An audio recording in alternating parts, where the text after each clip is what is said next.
จะมีอะไรมาพิซซ่า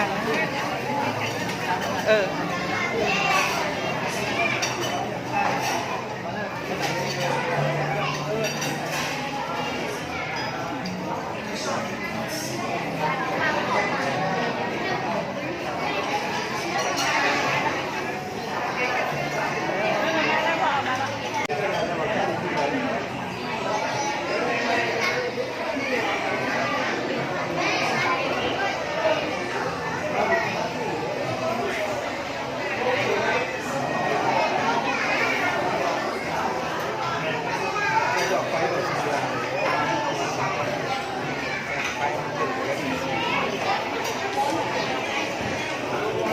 ทั่วหมดเลยทำพิซซ่าเออ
ปากกานั่นสิลูกปากกาน่ะ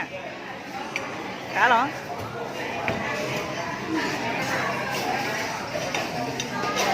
กระดูกใส่กระเพาะอะไร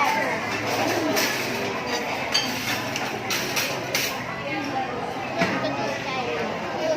อะไรตัวบนกระดูกใส่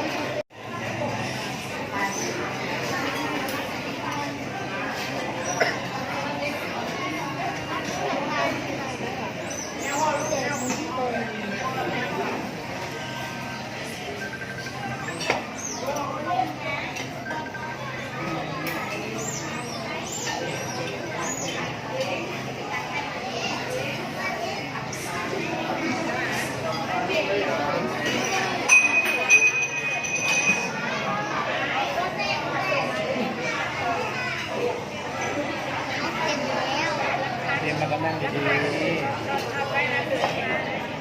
นั่งบนพ่อกับแม่นี้นั่งเบอร์คนอื่นกินแบบนั่งเบอร์คนข้างหนัก